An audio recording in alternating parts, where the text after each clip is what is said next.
Welcome to this episode of the Upfront Podcast. As always, I am your host, Nina Mueller, and this is the place where you get your dose of upfront and honest conversations with people from all around the world. Enjoy the show. My guest today is Alejandro Salas, the head of global movement at the global anti-corruption organization, Transparency International. Alejandro is originally from Mexico and has studied political science. He now lives in Berlin in Germany. Alejandro will tell us about the dangers of corrupt politicians, what makes for an ethical society, and how impunity plays a crucial role. We are also talking about why giving government officials too much power can directly lead to the downfall of a democratic system, and where we stand globally on whistleblower protection. Thank you so much for being here today. I'm really excited to have you on. It's a pleasure, Nina. Thank you very much for the invitation. Of course. So please tell me a bit about yourself first. Yeah, well, my full name is Alejandro Salas. I am originally from Mexico, but have been living in Berlin, in Germany, for close to 20 years now. And all of this is because I work at Transparency International, which is an international non-governmental organization whose mission is to fight corruption around the world. So in Mexico, I experienced corruption myself, of course. and after studying political science, I developed a passion towards trying to help people by improving better governance. And part of better governance is fighting corruption and promoting transparency. And that's what brought me to Berlin and to Transparency International. Oh, amazing. So when you moved, what was the main difference for you in terms of culture and adaptation to new surroundings? Oh, that would require 2 chapters of your podcast. But what I think, in all honesty, I love Berlin. I feel very comfortable. I think it's a very, in its own way, welcoming city. But of course, the big difference is, I don't know, in when you're in Latin America, when you're in Mexico, life happens a lot in the streets. The weather helps that. People are used to getting together, to being a bit loud. A bit of the stereotypes actually apply, I think. And when you're in Germany, things change. You have to be more discreet. You have to be less noisy. A lot of the mood of people, I think, is related to the weather. So you have a kind of German in summer and a kind of German in winter. So I think it's details like these. But at the end of the day, I have to accept that Germany, or at least particularly Berlin, were always very welcoming for me.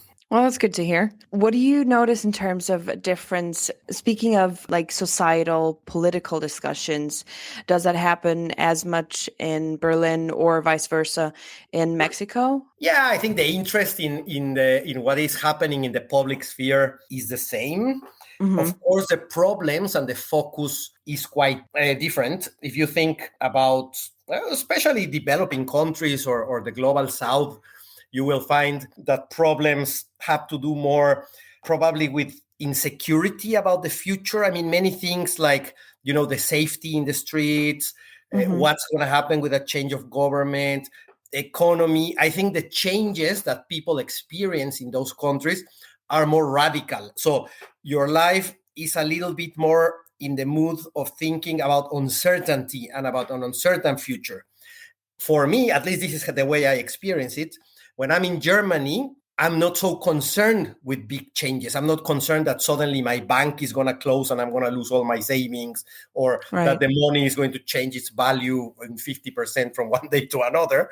Yeah. I think the concerns are more specific and short-term and equally important, because everything is relative, right? Maybe in Mexico, you're worried that you are not going to get kidnapped in the street. And in Germany, you're worried that the transport is not working very well. And I want value. If one thing is worse than the other, the people in each place experience it in its own way, So I think that's the biggest difference, I think the uncertainty that you experience in countries like Mexico is mainly what guides the public debate, the public conversation. while here in Germany has to do more with more specific things that people would like to see improved or changed. More minute details in a way. Yeah. But again, I'm not saying that they are not important because everything is relative, right? So, Sure. For example, for me at the beginning, it was difficult to understand the strong focus in the way you have to divide trash. No, when you throw away trash, think about the recycling and things like this. I say, well, why is this so important? Yeah, it's important, but in Mexico, people are getting killed in the streets. But then, as I started living and being part of this society, I understood that it's not fair to compare. No, that one problem is worse than the other because the recycling and what happens with the trash and the environment and so on is extremely important for all at the same, no? So I think it's that's the big difference, no? Less of existential matters, but more in terms of, I guess, futuristic thinking when it goes into... That's a very good way of phrasing it, Nina. Yeah, it's not so much existential, but still there are things that in a society like Germany can affect your quality of life. So if you think about yourself, if the transport is late usually or unreliable, if the streets are too dirty, if the streets are constantly broken because they are doing public works, if the airport is not functioning on time as it was supposed to be functioning. So these are things that affect your quality of life. Maybe they are not existential, but they affect your quality of life. Yeah, sure. So getting into your work a bit more, which I find fascinating, how do you define corruption? Well, we have a Transparency International, we have a simple definition that helps to include many types of corruption. So what we say is that corruption is the abuse of entrusted power for private gain. Let me unpack this because we should not understand corruption only as paying a bribe. No? That's only one type of corruption. If you pay a bribe to a police officer just to get out of a trouble, that's a bribe. But corruption has to do more with the trust that people give to politicians, to a public administration, to municipal authorities, even to companies that are providing public goods like electricity or water or trash recollection and so on. So it's the abuse of that power that we, the people, are giving to some individuals to do things on our behalf. And if they abuse that power to benefit themselves or a specific group of people around them, that's corruption. Right, interesting. And how exactly do you do your work? How can I picture what it is that you do? What kind do you further research?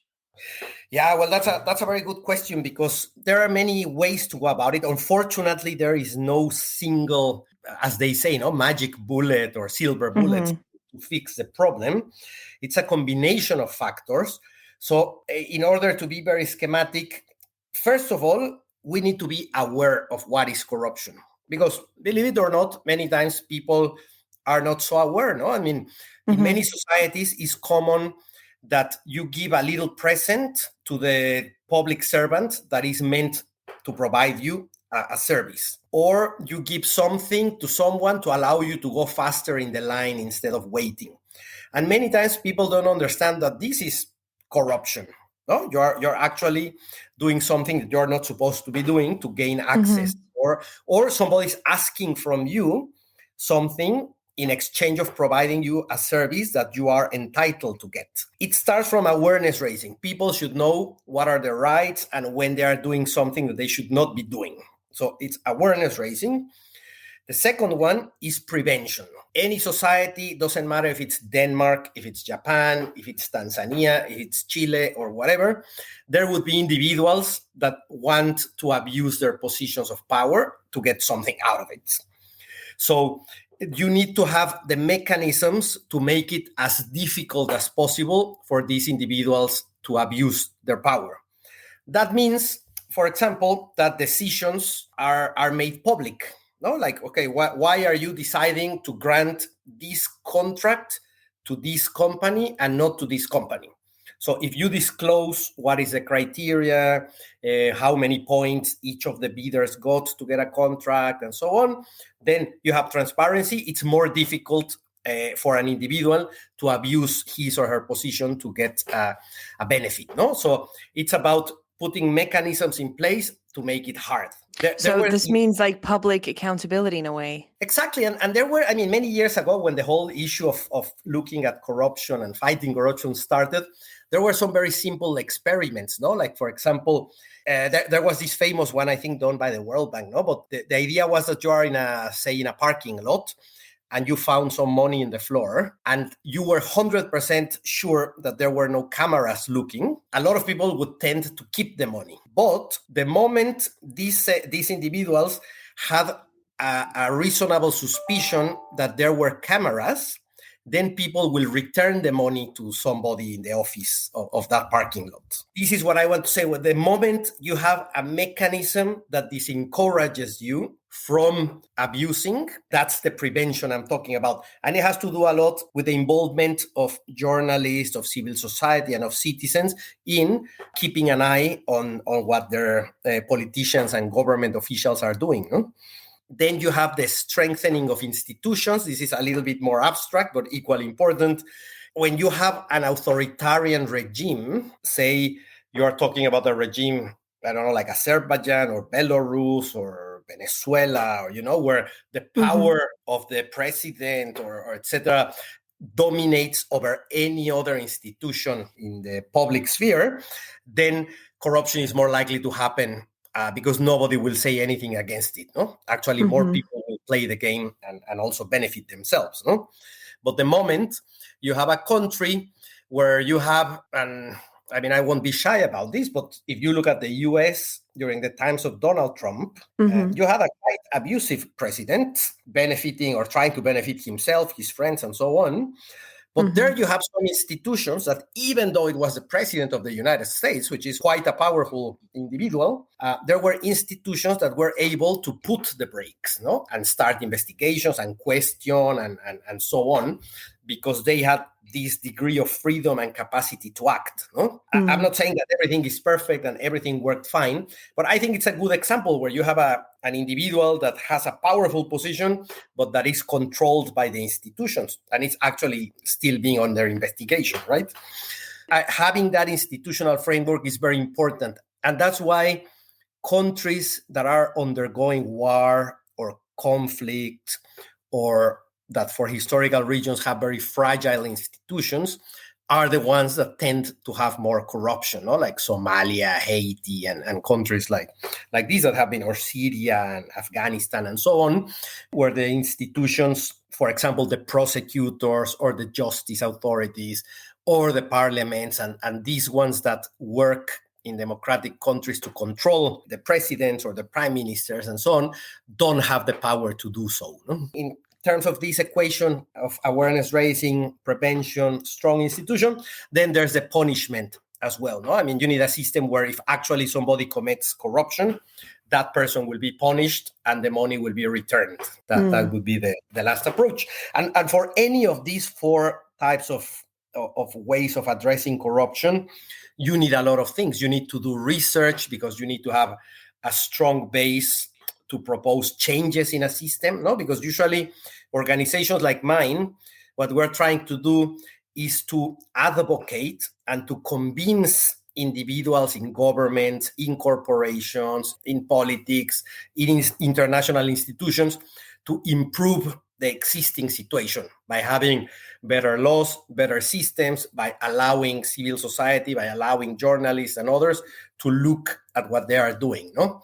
So we need to have research to back up what we're advocating for. No? Yeah, you bring up several very interesting points, actually. So one was the societal acceptance of, let's call them smaller cases of corruption. Like, for example, in Israel, I can personally speak to my experience where people sort of amongst themselves, amongst friends, they said, oh, this is combina, which is supposed to mean like sort of corruption, but they kind of laugh it off. Long story short, there is a law in Israel about brokers having to be paid by the landlords, for example. And when you go see an apartment, you're not supposed to, as the future tenant, and you haven't given them a contract to search for an apartment for you, but they're simply opening the door for you and showing it to you for a minute.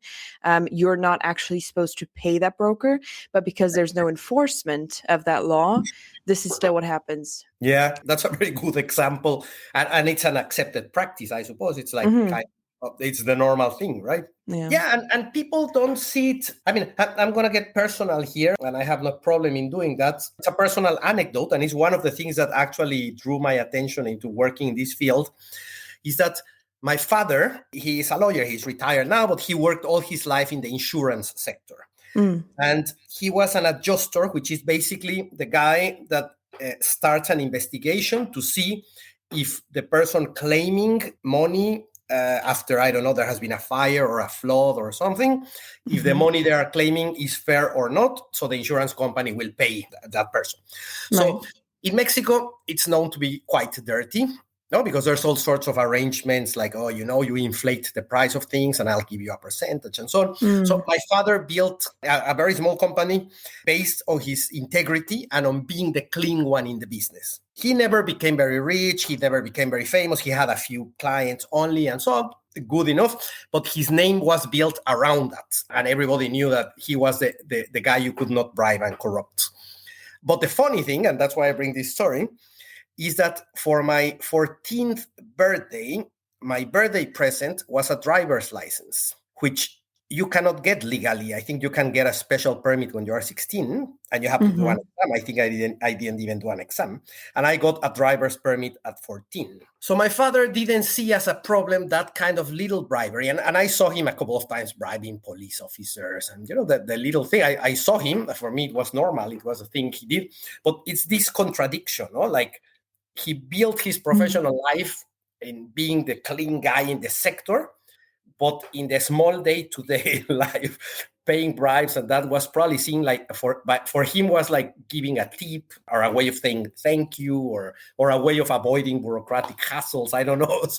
So that was fascinating for me since I was a kid, no, looking at how people can view things so differently, and that goes in hand with the Israeli example you were mentioning, and you have examples of that all around the world. No? Do you think it's fair to say that corruption is more common in places where there's more existential needs that are at stake? Well, I don't know. I mean, it could be a way of looking at it, but I think that corruption simply happens or tends to happen more where you have dysfunctional systems. I mean, if a state is not able to provide many basic things with a relatively decent quality, then you have an incentive to start bribing.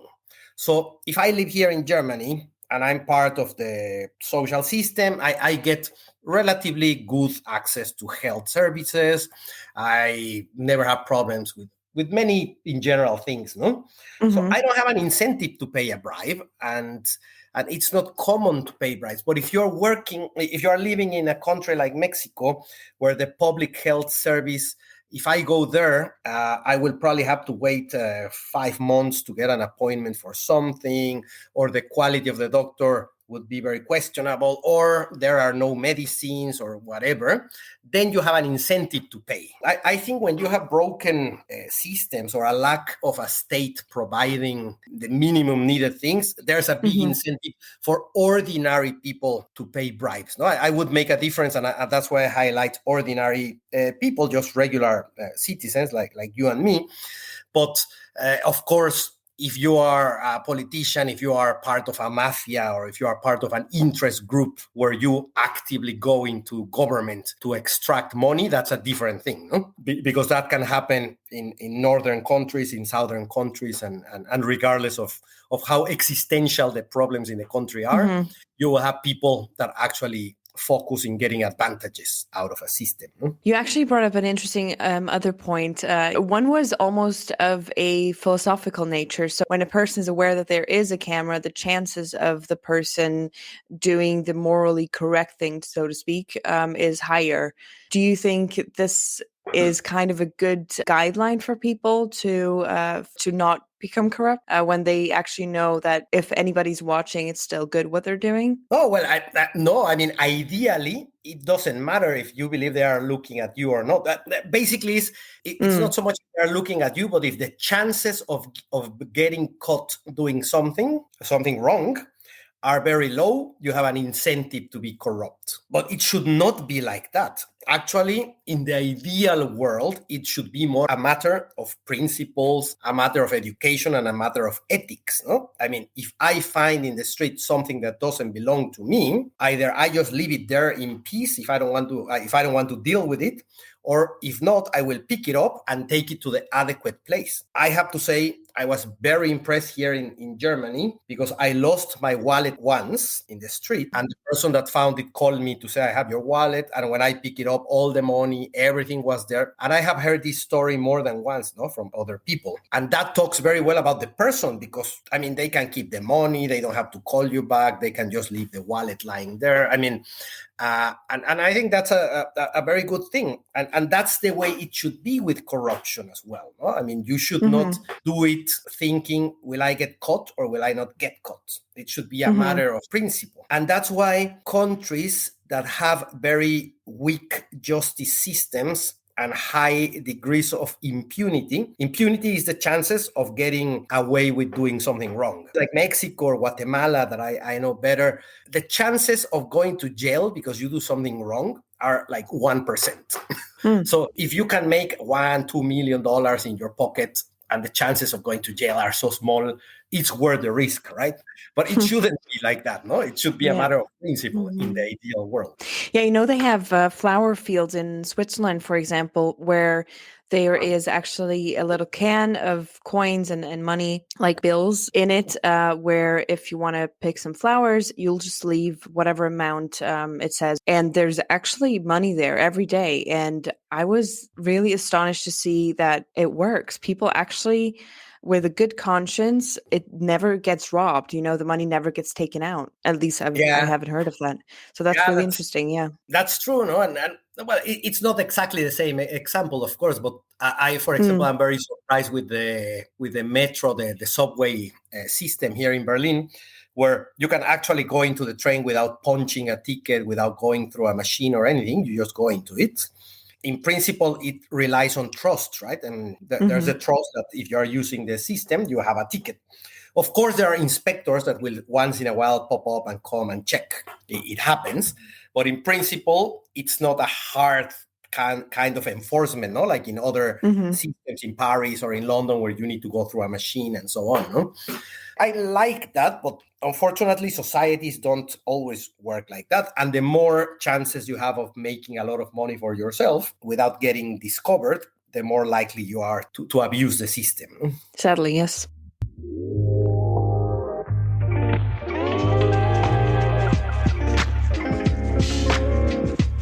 Do you work on tips from people sending in anonymous tips on cases of corruptions, or do you mainly inspect governments? How does your work take place? Well, at Transparency International, we are not really focused in the investigation and punishment, right? We don't replace the police or the justice authorities of countries. We work, as I was saying, more in doing campaigns, in raising awareness, in proposing to governments, to corporations, how to improve their systems, how to be better protected against corruption, and so on. But having said that, we try to help those ones that can actually do investigation and that can actually capture the corrupt individual. So sometimes, indeed, we will get tips. Transparency International is a coalition of local organizations, meaning we are a network. So we have 115 or so national chapters in 115 countries around the world. So we have Transparency International Kenya, Transparency International South Korea, Transparency International Papua New Guinea, US, Canada, and so on. And many of them have a mechanism to receive tips, to receive complaints from whistleblowers or from people that have witnessed or suffered corruption. And then It's not that we do the investigation because we don't have the resources and capacities most of the time, but we have the name, the reputation, and the access to government, to power, etc., to actually push for the investigations to take place. And sometimes we can help and support the prosecutors or the justice authorities. So that's more our role. We provide this support and help ordinary people to have a better access and an easier access to the justice mechanisms. That's amazing. So not wanting to criticize your work, because I think it's amazing what you're doing, but I did want to ask, you sort of as a organization, you do, I guess, want to ensure that the personnel is not bribed into looking maybe the other way in a certain incident. Do you have some sort of internal department or external partner or consultant overlooking your organization's work? No, that's a very valid question. And actually, I don't take it as criticism, but I think it's quite good that you mentioned this, because we're working on a private good, right? Which is, protecting the money of citizens and supporting societies to don't be victims of corruption. So if we're doing that, we need to lead by example, and we also need to be careful, no? So first of all, I have to say that, we wouldn't be necessarily an attractive target to be bribed, because, as I said, we're working more on the technical side of proposing reforms and suggesting how to do things better and so on. But because it can happen, no? It can happen that somebody wants to influence the research we're doing, no? or things like this. So we have internal mechanisms. We have strong mechanisms. We have a board ethics committee. So our board of directors has a committee that will be receiving complaints, and we take this very seriously. No, any complaint that goes there has to be analyzed, has to be reviewed, has to be studied, and a comment or follow-up needs to happen. No? We have an ethics advisor inside of the organization as well that is also in charge of receiving any kind of complaint and processing them. And we have a whole code of ethics and a whole more legalistic infrastructure. No? So there are 2 or 3 ways to get complaints or to get suspicions into the organization. I have to say, I have been working there for many years, and I've been subject to suspicions 2 or 3 times. They go into the system, they get processed, and I haven't been accused of anything, luckily. But anybody can be investigated, because that's fair enough. So sort of an internal affairs kind of process. It's more of an internal affairs process. I understand we also have, but this is more, if the things were to get worse, or there's not a proper resolution of an issue, or the complainant feels that their answer has not been treated properly, there's an external ombudsman as well that can function and enter into place in case that the complaint has not been satisfactorily answered, or the complainant believes that it hasn't been.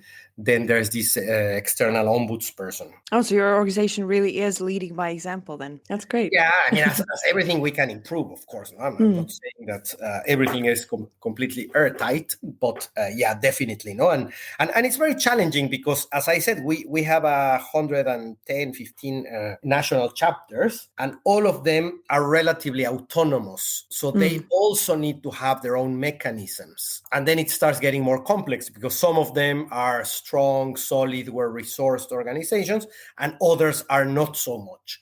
So then the quality and the strength of their internal affairs, of their complaint mechanisms, and etc., would be stronger or weaker depending a bit on the organization. No? So part of our work centrally in the Secretariat is to try to help them also improve their own mechanisms. But as I said, it's not always perfect, and we have to be evolving constantly. No? Yeah, of course. So believe it or not, I actually came across your organization because of a movie I had watched on Catherine Gunn, who was a whistleblower from Britain. I wanted to ask you on whistleblowers, because I think it's still a topic that is not covered enough on mainstream media, not talked about enough, and often I feel like personally not considered enough when it comes to constitutional rights in various countries, really. What is your stance on whistleblower protection? Yeah, thank you for asking that, Nina. That is extremely important because, corruption by its own nature is a phenomena that you want to keep quiet, because either you are the one benefiting from corruption by paying a bribe to someone, or you are the one receiving the bribe, or whatever corrupt transaction is happening. You have a very strong incentive to keep it quiet, no, for both sides. Sure. So it's a very secretive affair, which is very difficult. That's why the role of investigative journalists, for example, is so important, no? Because they're the ones digging to bring cases out. So that's why the whistleblower for us is extremely important. And I agree with you. We're still very, very far from seeing it properly recognized and acknowledged. And the thing with the whistleblower, what you need is the protection. No? Everything is about the protection, because the person will be willing to speak up. The person might be angry, well, they personally affected, or just wants to see things change, whatever the motivation. But it's very hard for a person, the trade-off between doing the right thing and speaking up and risking their life, no? Because in some places they can get killed. In most places they can lose their job, they can be socially marginalized, and so on. No? So in transparency, we definitely support the idea of providing much more strength and much more protection to the whistleblowers. And we work very hard in pushing for laws, starting just because it's kind of easier. We push a lot in the European Union, but we push all around the world. No, I mean, this is an issue that should become, it shouldn't be exceptions. No, it should be a norm that a whistleblower is a respected person in society, and it's a protected person by the state. Yes, it should be, but I feel like maybe it always makes me a bit suspicious when I hear people speaking against whistleblower protection, because I feel like maybe they might have their own interests covered in not protecting people who could whistleblow on them. Then that's why I feel like it's not really comprehensible to me to see government officials even speaking up against whistleblower protection. Do you feel like there's an actually good reason not to have whistleblowers protected? No, I cannot think of one, because it's not right. Because let's say, just for the hypothetical exercise, that somebody with a bad intention, let's say that my colleague in the office next door is jealous of me or has a problem with me, and he comes up with a story that I did something wrong. He blows the whistle saying, oh, Alejandro was doing this and that, or was abusing this person or whatever, and blows the whistle in secret about me doing something wrong. The important thing is that there's a proper mechanism to investigate, and that I'm not immediately made guilty of something. No, it's just somebody saying, well, Alejandro this. And that the key here is that there has to be independent, professional, adequately resourced investigators to look at the case in an objective manner. And then it might come out that I was not guilty of anything. It was a misunderstanding, or the other person had a bad intention, in which any case that would come about during the investigation. But the important thing is that the whistleblower, in principle, should not be disqualified. And I think in the example you were giving, that a public servant talking against whistleblowing, that's usually what they say. No, they say, like, because we're in politics, or because we're involved in the political arena, our opposition, our enemies will use the whistleblower thing to harm us. That's kind of the argument that people in politics will use, no? And that's why you need to have the adequate and the neutral and the objective and transparent investigation mechanisms, so the investigation can take place. No? But that's, I believe that's why these people in these positions are against it. They fear that they could be wrongly accused of something. Yeah, because I think simply by having a potential whistleblower somewhere amongst your staff or an organization or a government or wherever really is good for in terms of like holding people accountable to a certain degree, for you to know that it might be uncovered if you're corrupt. Exactly. I think that does hold off, corruption. And that's part of the prevention mechanisms we were talking about a few minutes ago. No, I mean, if you know that it's very likely that somebody will raise the hand and say, "Hey, this guy is doing this," then you will hold it. It's like the camera, right? I mean, the example of the camera. If it is likely that a camera will discover you keeping the money in your pocket, then you don't do it. It's the same. If it is likely that the people working around you are going to blow the whistle that you're doing something wrong, then you have an incentive to behave properly. No? Yeah, sadly, I think there has to be an incentive for some people at least. Yeah. Yeah. What about governmental corruption on a governmental level? Do you cover these kinds of cases, or how do you deal with these kinds of things when you come across those cases? Definitely, it's the same logic. No, we focus equally in the public sector. Unfortunately, that's where most of the corruption happens because they have the access and the control of decision making and of managing the budgets. So if corruption happens in the government, we will also help the investigation authorities. In some countries, we have some national chapters that will actually, when corruption becomes known, again, we cannot investigate because we don't have investigative powers, right? Mm-hmm. But if it is published by a reputed investigative journalist, if the information comes out in the light that there's corruption happening, it could be in the Prime Minister's office, it could be in the Ministry of Education, it could be in the Social Security system or whatever, we would raise our voice, especially because sometimes authorities are a bit scared to act. No, in some let's say that you're in Honduras or you are in I don't know, in Sri Lanka or whatever. Sometimes the authorities, the prosecutors might be a little bit scared to act against certain strong political individuals. Mm-hmm. So if civil society raises the voice and asks the authorities to do it, we are not only putting pressure on them, but we're also saying we are on this with you. You are not alone. We are here to also show our face and support you. So that's why what we try to do, no? To bring our international name to help prosecutors deal with corruption cases, especially where powerful individuals are involved. What would you recommend for companies, governments, and so on? What do you recommend for them to ensure that briberies do not take place or that there's no corruption? I mean, the best antidote to corruption is to avoid discretionality and opacity. What do I mean with it? Is that you don't want to be in a situation where you are face to face inside a room with the person that is going to make a decision. What you want is that there are rules that say you, Alejandro, are going to get your permit to import bananas into the country if you fulfill this criteria. And that is published, I don't know, in internet somewhere that you can see these are the rules. And if you fulfill these and you have paid this and you have paid your taxes and this and this and that, then you will get your license. That's what you want. You want this openness and transparency, that you're not getting into a room with a guy that says, oh, you know, I can give you this afternoon your import license for the bananas if you give me this money, and I'm not going to give you a receipt for it. So I'm doing it a little bit like a cartoon kind of thing, but in reality, that's what you want. You want it to be open, transparent, public, and that it works equal for everyone.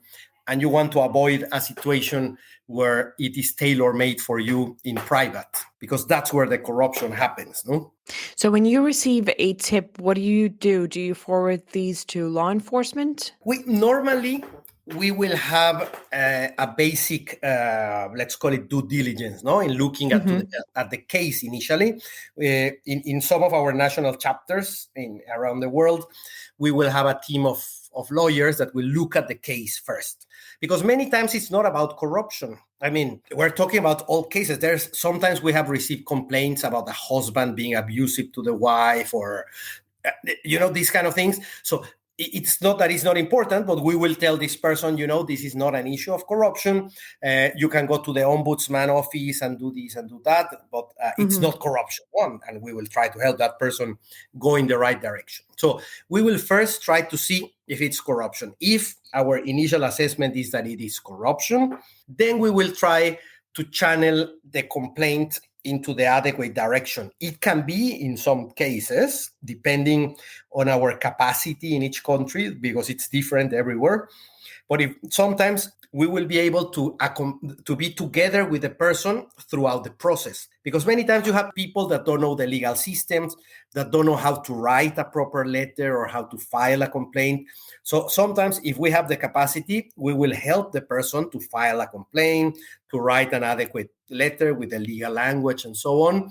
and send it to the adequate authorities and help the person with the follow-up and the back and forth with the authorities to try to help this person move forward in the process. No? In other cases, we don't have that advantage because we don't have the resources or the staff. So we will do more basic stages of support, no? Like saying, well, you need to go to this office and there they will help you. It again all boils down to our capacities and resources, depending in which country and which moment of time we are. No? Yes, of course. And as you've also said, you mainly do advocacy work. Yeah. Also, I forgot to say this. I mean, in some limited occasions, we will also engage in litigation. But again, this depends on the national chapter. There are some that, as part of their strategy to go against corruption, they will choose from the different tips and the different cases they will get. They might decide to choose and engage directly together with the complaining person into strategic litigation just to make a big case out of this and to change something in the system. So, for example, if they detect that there's a recurrent abuse in the distribution of medicines in the health sector, if they have the capacity, they can decide to actually become part of the complaint. And then Transparency International will actively go to court and build a case and so on to try to change the system. Wow. But it doesn't That's happen amazing. so frequently, unfortunately. No, I mean, I would love it to be more frequent, but yeah, but we can't because there are so many things happening. No? Yeah, I'm sure. Sadly. Yeah.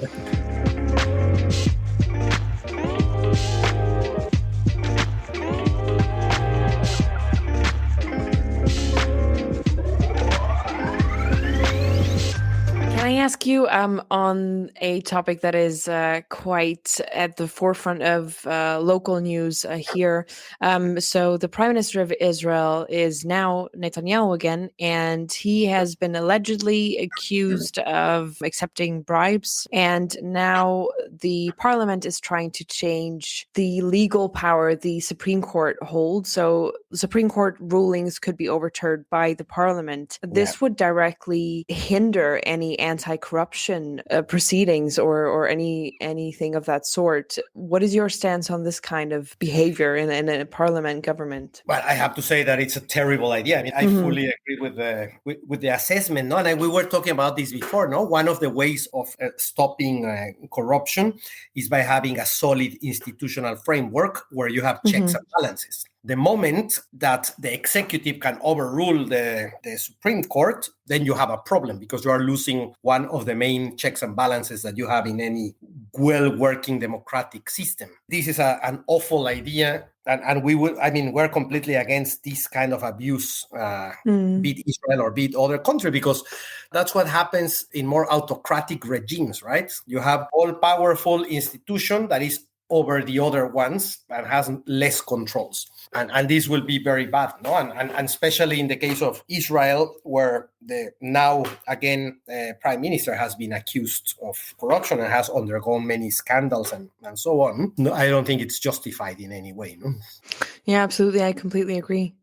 So is it fair to say that one of the main focus points of a government in order to ensure that there is no corruption or to limit corruption is to actually have law enforcement departments and several different ministries actually be separated in terms of their power and their reach? Is that fair to say that a separation of the parliament and the government and the prime minister and all those different instances where people are involved, that they should be separated in terms of power and one can overrule the other is not necessarily a good thing anyways? No, yeah, you said it perfectly, Nina. That's the essence of it. In part of the ABC manual of how to become an authoritarian individual is that you want to capture the other institutions. So one of the first things that authoritarian individuals do is to shake the justice system, for example. So they start removing legitimate judges and replacing them with political appointees. So they start putting their either friends or people from their own political party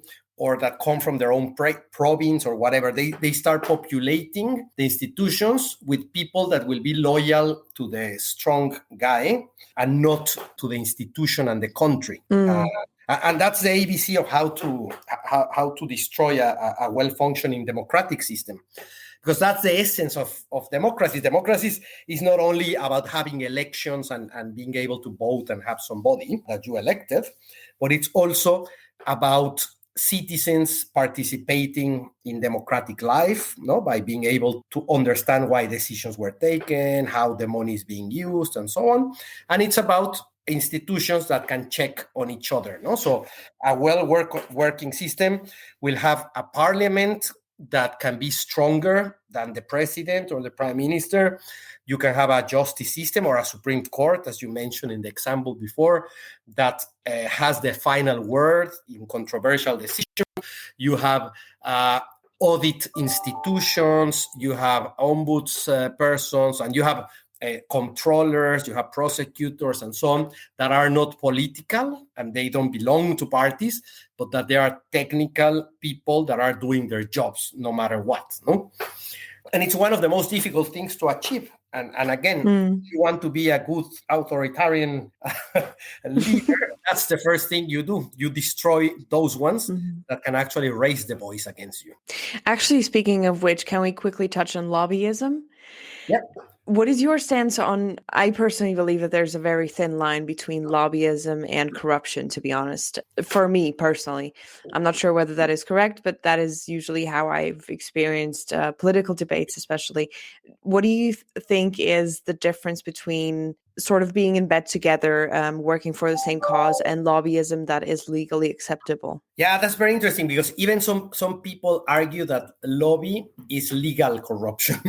Oh, okay. Which goes a little bit online of your reflection, right? Like it's just legalized corruption. Well, I think certain types of lobby are legitimate, right? At the beginning we were talking about the definition of corruption, which is the abuse of power for private gain. If you have a company and any, let's say, a big, powerful corporation that is lobbying the parliament because they want a policy decision that will benefit their own business, it's not necessarily wrong. It's legitimate if that corporation believes that a policy should go in this direction or in that direction, that they openly discuss about it and that they try to influence the decision. However, the important thing is that it needs to be open and it needs to be known that this company believes that, the tax should move from 3% to 4% or whatever they are lobbying for.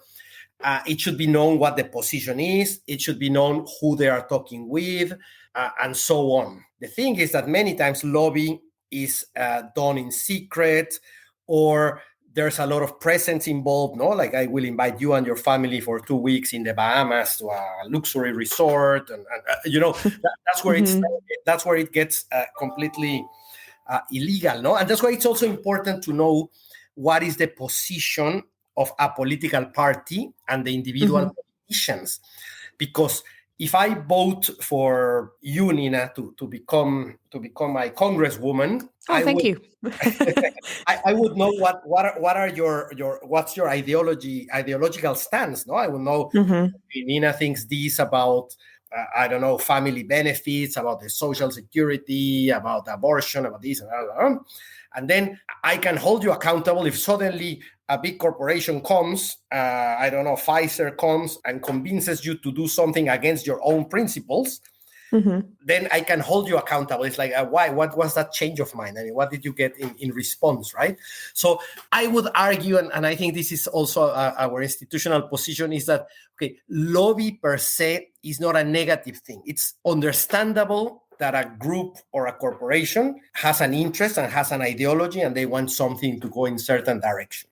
But once you actually do have somebody elected that does reflect your values more or less, usually it's not exactly what you believe in perfectly, but it covers some of the most important parts that you do value in a politician, or that you do find most important, then that is also where impeachment comes in handy, right? Because exactly. if they don't follow up on their claims... or it can be that a politician has a change of mind, but you need to explain me why. It cannot, there has to be a super strong and compelling explanation on why, right? Sure. And of course, it will be difficult to have a radical change, like I believe in abortion or I don't believe in abortion. Well, suddenly it's change. But if you change your position from believing that the tax should increase by 0.5% and then you lower to 0.3%, maybe there's a technical argument that I can buy. But that's why, again, I know it sounds very simplistic and sorry about that, but it's about having transparency, about just like, okay, who are you meeting with? What happened in the meeting? Can you publish the minutes of the meeting? It's about having it open because we're talking about things of public interest.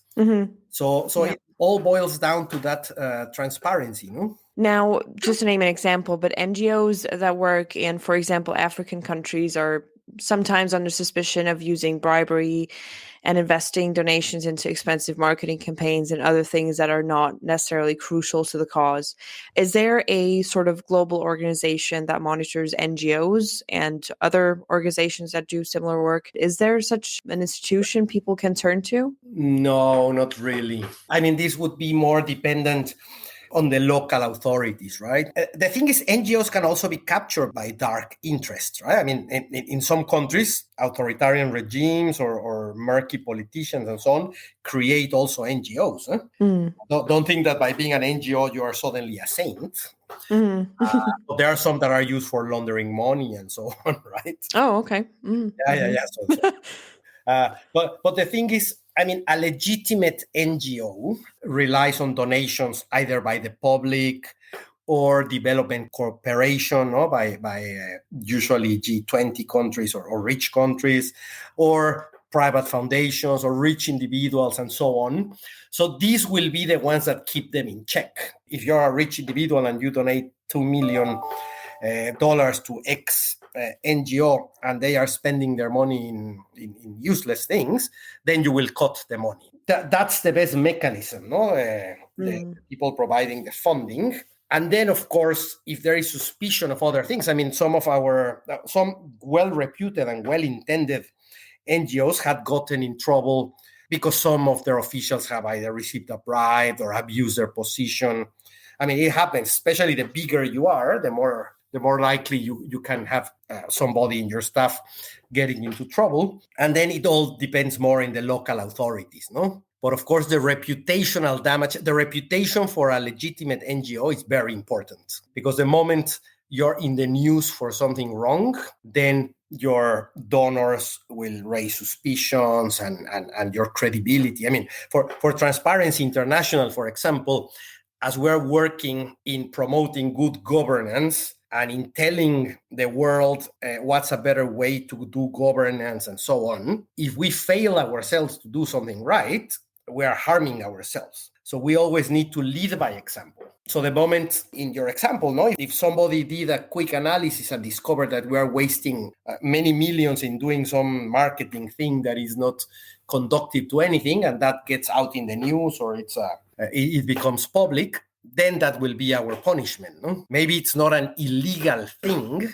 the way you decide to spend your money, but it will hurt your reputation in terms of how impactful or useful you are to society. No? Sure. How do you get your funding? Is it funded by government institutions or ministries or private donors or anything like that? It's a mix, but the largest share of our budget comes mostly through projects that get funded by governments, usually the development agencies of rich countries. I mean, the Scandinavian countries, Germany, Australia, the US, and so on. But we also get some money from private foundations. For example, the Open Government Foundations, or we sometimes have gotten funds from, I don't know, the Bill and Melinda Gates Foundation or the Ford Foundation, and these kind of private foundations that promote these causes. We sometimes get a bit of donations, not very big, but from corporations as well, and a little bit from individuals. But our big share of funding comes from governments. Interesting. Do you think that there's a potential for them to expect you to look the other way if something is not comfortable for them, or if a new law that you're advocating for is not something they want to consider? They would probably expect you to, look the other way or not advocate for that. No, we have never experienced something like that directly. And I think it will be very dumb because we don't have such a strong dependency in any single country. I mean, we publish every year what we call the Corruption Perception Index, which is a ranking of the perception of corruption in almost every country in the planet. And there are some countries that have been consistently falling down in terms of how looking worse in terms of corruption. Two of the most interesting cases are the UK and Australia, and both countries are amongst our more important donors. The UK not so much now, but they have been in the past, and Australia currently is a very important donor for us. And we're not shy, and I'm saying this again here in public, but the index is published all around the world, and it's in our website, and it's everywhere. Australia has been going down consistently. And but that's very different, and I'm sure the authorities in Australia don't have any expectation that because they are providing us funds, we're going to be nicer to them in our publications, because we simply publish what it is. No? Well, and even when we sit down with them to talk about new projects and new ideas, we might even joke about this, no? Because they know they cannot twist our arm. Okay. We don't depend only on them, so they don't have the leverage. They wouldn't do that because it wouldn't be smart. No? Oh, that's a good point. Yeah. Yeah, dependency is always a good point. I just wanted to ask you lastly, where can people submit tips if they have something that they feel like should be looked into, or where you could maybe be of help? Yeah, of course. I mean, the strong recommendation is that depending in which country you are, first of all, look in our webpage, which is transparency.org, to see if there's a local chapter in your country. Please first talk to them, because that will be like a local issue, which they will be more qualified to understand and to help the people. If there is no local chapter in that country where the people is raising a complaint or has an issue, then they can approach us directly in the Berlin-based secretariat, and the contact details are in our webpage. Of course, I would encourage first, if they talk with us, not to make a complete explanation of the case, because that wouldn't be a secure line, right? We need to make an initial approach without saying too much, and then we can provide you with a secure channel of communication so the information cannot be accessed by a third party. No? That's important to know. In these current times of technology, it's very easy for a third party to access information that we don't want to share with them. Of course. So people can actually submit anonymously? Yeah, they can. Oh, perfect. They can. Amazing. Yeah. You'll hear from me tomorrow and the day after then. No, I'm just kidding. All right. Well, thank you so much for doing this, Alejandro. Do you have anything else you'd like to add? Well, no, I think we talked about it extensively. Yeah, probably I just want to close by thanking you personally, Nina, because I think this is a topic where you cannot say, people in Denmark are cleaner than people in Uganda or than people in Ecuador. That's not true. Mm-hmm. I mean, some people are not better than other people when it comes to corruption. It's simply that the institutional framework, the history, etc., makes people in a country more likely to engage in corrupt practices than others. But you will equally find corruption in those countries that are seen as cleaner, like New Zealand and Sweden and so on. And you will also find it in other countries. So please don't draw for your audience conclusions that people in Africa or Latin America or Asia or Central Asia are worse than people in the North.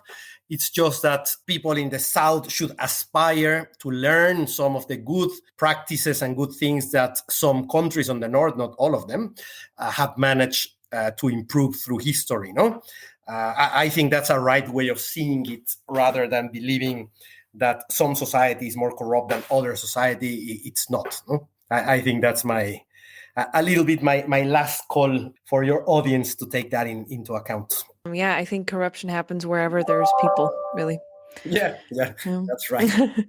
And Well, I'm thank very you so glad much again. to be here, Nina. I think it was a great conversation, and we're open to talking with you again whenever you feel like it in the future. We welcome you. Oh, thank you so much. Yeah, it was a great pleasure to have you on. Thank you so much, Alejandro. Thanks for listening to this episode of the Upfront Podcast. If you haven't already, give us a follow and join in the conversation on Facebook and Instagram at the Upfront Podcast. Take care and see you next week.